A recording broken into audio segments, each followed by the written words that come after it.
So let's talk about the one key factor that helps you stay more consistent, have more growth, and would potentially give you the profit practice that you want and have the stability that you want.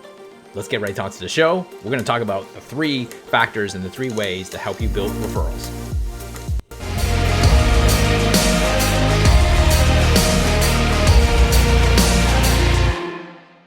Hey there, everybody. I'm Lawrence Tam here, your Chiro coach. We're talking about here, always in this show, we're talking about how to help you build a profit practice and a freedom practice. But the reality is this, right? Anytime we talk about helping you build in success in terms of growth, it really comes down to one essential thing that I have found in any successful business. Forget about practice and business. And the one thing is all about referrals. And why does a referral matter? Well, because when you think about referrals, what it means is that if you have a lot of referrals and your practice is based on what I call the referral-based practice, then all of a sudden, obviously, it guarantees that that person or the business or the brand or the service is providing great service. Number two is consistent in what they do, and they have raving fans. So if you know that if you can build that, then obviously you need to do all those things. You have to provide great results. You have to be consistent in doing that result, giving those results, and you have to be able to have raving fans who love what you do. And so, why is this all important? Well, the reason why I'm talking about this is because I'm spending the next summit that we're doing for my Nitro clients on Referral Summit, which is coming up in a couple of weeks. By the way, if you want an invite to that, all you have to do is comment below or send me a personal message, and I will send you the information on what you need to do to ask for an invite. We're only having 2 spots available for our for guests, and so if you want to do that, please just let me know. That's on the 22nd of August. But let's get on with the show today, because the reality is that there are many ways of actually, they're so important in getting referrals. And referrals really make it easier for you too, because when you think about it, referrals are people who are pre-interested, pre-motivated, and pre-qualified in what we do. And so therefore, it makes your job easy because you don't have to sell chiropractic. What you need to do is just educate and tell them the truth and exactly what's going on. Because they're already pre-motivated and pre-interested and pre-qualified of what you're doing, they already are on the path of wanting what you already have to offer. Now you just got to be able to tell them. But sometimes with a newer client that is not referral coming off the street or from an ad, you then have to do the song and dance to try to motivate or influence them in some way. I'm not saying you don't have to do that in someone who's referred, but it's just that it's a lot easier, and you all know that. So this is why I really push for having a referral-based practice if you want consistency and make your job easier for years to come. However, what I find is that most people know referrals are important, but they don't actually spend the time doing it the right way. And they don't spend time of actually figuring out, how do I get more referrals? They want more referrals, but then no one actually spends more time to actually figure out how to improve their referral skills. What they do is spend more time is, I need more new patients. Well, referrals are all there. There are also new patients too. So let's kind of dive into exactly how you can be able to do that. I think today's video, I'm going to show you that there's 3 specific ways that most people do referrals, and you can do it the wrong way or you can do it the right way. So it's up to you and how you want to see this picture. So let's kind of dive into a few things here. What the reality is that the first way, which is what I call passive referral. And passive referral means that you're basically, what you're doing when you're doing passive referral is that you're hoping, okay? You're really hoping. Actually, I'll just write that down, because you are literally hoping. You are hoping that based on the results that you are providing for patients or clients, that that is enough for you to be able to move the needle, for them to be able to start referring. But what you fail to realize, right, that in any business, in any service and that's out there in the world, is that referring someone, the referral business in a sense, is a very risky business. And what I mean by that is that when you got to think from your client's perspective, your clients typically don't refer to you, not because you don't do a great job. They don't refer to you because it's risky on them. Why is it risky? Well, it's because their reputation's on the line. Think about it for yourself. It's very difficult for you to refer a business or a product or service, say a hotel or a restaurant or a particular product that you own, unless you know a few things. Number one, obviously you got to get results. I mean, getting a result is the minimum standard, right? Number two is that it has to have consistency, that if you refer something to me, that I'm going to feel the same way about that product or service, right?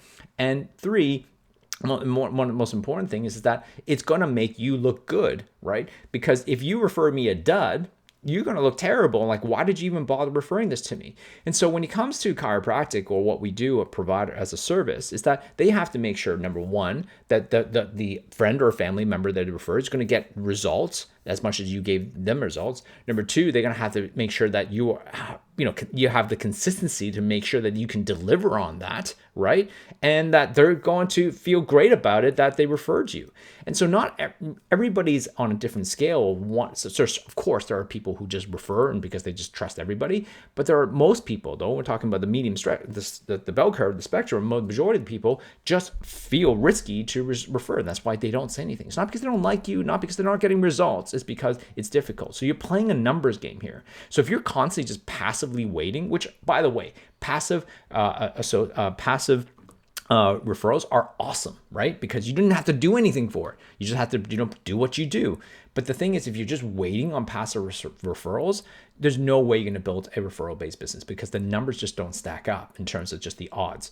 So the other way, of course, is that you can actually focus on what we call active referrals. So that's when you actively have to ask for a referral, right? So you ask for a referral, but what does that do though? For most of us, that takes a lot of courage, right? I don't know about you, but it's really difficult. Sorry, I should probably put that up there. But for you to have an active referral, it takes a lot of courage for you to be able to ask someone. And that's really difficult for a lot of us because it's like, we don't want that confrontation. It's very challenging to kind of, be, when the focus is on us. So this is a challenging thing. Of course, it's necessary. I'm not saying it's not necessary. It is necessary to ask for because it is one of your duties to be able to build a referral practice. But I do have a third way though. The third way is what I call orchestrate. And I believe that you can orchestrate referrals. There's a technique to do that. And there's a strategy to do that. But how you do that, the most important thing is the difference is that, of course, you have to have results. Of course, you have to have courage to do this, but it's by design. And you can design an orchestration of referrals. And what that does, instead of just hoping or just straight out asking, it's more like an invite, right? And you can easily do this. And this is exactly what we're going to be talking about in terms of diving deep into what we're going to do in the Referral Summit. Like I said, if you want an invite to one of the 2 guest passes, then please let me know and send me a comment or a message or email. But this is exactly what we're trying to do here. This is what I teach my clients. If you want to build consistency in your practice, you want to have a great practice you don't have to stress about, because that's my goal is to help you be less stressful, have growth, but with less stress. And how you do that is not just about systems or having more inspirations. It's about really figuring out having ideal clients that you show up every day, that you love and aspire, just love serving. It does not even work. And so when you can do that, it really kind of changes the game. And so when we can able to orchestrate, is that, well, number one, it's about how do you design that? Well, number one is that you have to look for the right opportunities, right? You got to find the right opportunity. Knowing when the opportunities are, when to actually when to speak up and when to talk about these things. Then you need to learn how to seed it with the right words and communication and in the right way and the right methodology and with the right intention, which is the most important. And then lastly is you do the invitation. And so one of the most important thing here is that you got to follow the design. You got to be able to know and spot those opportunities and be able to use it. And I have this thing called the inception method, and the inception method is really just helping them really see that this referring someone is going to be a benefit to them and also for their client. So that is the 3 ways of actually for referring. And you can, of course, should you do all 3? Absolutely. But I would focus on my energy to learn how to orchestrate a referral. I hope you got some value from today and really helping you really focus in on building a referral-based practice, because in the long run, it is going to create the growth that you need, not just the growth, but really going to create the sustainability in your practice. And that's going to be a game changer if you really want to succeed and have a great practice with less stress and have a profit practice and more freedom. So I'm Lawrence Tam here at Your Chiro Coach. Please watch these videos on YouTube. Give us a thumbs up if you're watching that there. Obviously on Facebook as well. Drive Your Practice. And listen, at the end of the day, if this has been helping you, please share these videos with someone. And I hope this has been valuable to you. And the Referral Summit's coming up. So if you are watching this video and we still have time, we have 2 guest passes, please send us a message or a comment below and we'll get back to you on how to do that. And of course, if you need some help regards to helping you build a profit practice, or help you get some freedom in your life because you're stressed and you're not getting anywhere you want to be. Let's help you get there. It's not just about, systems and all that stuff. It's all about really about letting you figuring out how you can let go and make better decisions to help you get there. So that's what we can do in Nitro. It's all well and good to have a successful practice, but in the grand scheme of things, I want to make an impact. The biggest thing that it's enabled me to do is to develop better relationships with people. The reason I joined was because I was feeling a bit isolated in practice. Now I feel like I have a tribe. Florence definitely provides a really good insight from outside of my square. You really start to find your true identity. When you're part of a group that supports you, which is what I feel Nitro does, you get some quality results. I was caught up in the hustle side of chiropractic, so now having that freedom, still being just as busy and even more successful. I think that we all elevate and rise together. It really allows me to face my own fears and blockages.